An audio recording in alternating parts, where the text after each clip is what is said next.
नमस्कार मित्रों, चलिए कनुप्रिया के प्रथम भाग जिसको भारती साहब ने शीर्षक दिया था पूर्व राग, उसका पहला गीत आपके सामने रख रहा हूँ।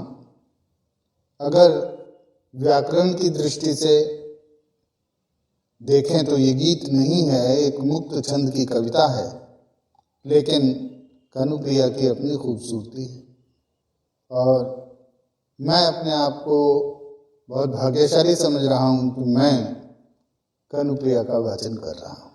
पहले भी किया होगा लोगों ने, मुझसे अच्छा किया होगा, मेरा अपना प्रयास है।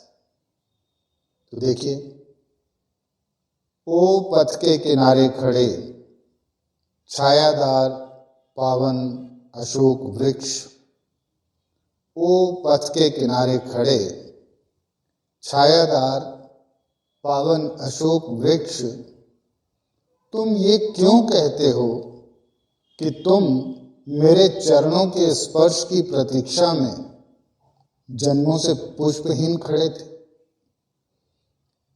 तुम ये क्यों कहते हो कि तुम मेरे चरणों की स्पर्श की प्रतीक्षा में जन्मों से पुष्पहीन खड़े थे। तुमको क्या मालूम कि मैं कितनी बार केवल तुम्हारे लिए, तुमको क्या मालूम कि मैं कितनी बार केवल तुम्हारे लिए धूल में मिली हूँ। धरती में गहरे उतर जड़ों के सहारे तुम्हारे कठोर तने के रेशों में कलियां बन, कोपल बन, सौरभ बन, लाली बन चुपके से सो गई हूँ कि कब मधुमास आए और कब तुम मेरे प्रस्फुटन से छा जाओ, कि कब मधुमास आए और तुम कब मेरे प्रस्फुटन से छा जाओ। फिर भी तुम्हें याद नहीं आया, नहीं आया तब तुमको मेरे इन जावक रचित पामों ने केवल यह स्मरण करा दिया कि मैं तुम ही में हूँ, कि मैं तुम ही में हूँ, तुम्हारे ही रेशे रेशे में सोई हुई।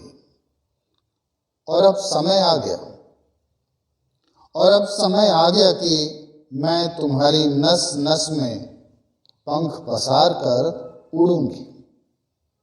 और अब समय आ गया कि मैं तुम्हारी नस नस में पंख पसार कर उड़ूंगी और तुम्हारी डाल डाल में गुच्छे गुच्छे लाल लाल कलियां बन खिलूंगी। ओ पथ के किनारे खड़े छायादार पावन अशोक वृक्ष, तुम ये क्यों कहते हो कि तुम मेरी ही प्रतीक्षा में कितने ही जन्मों से पुष्पहीन खड़े हो। धन्यवाद।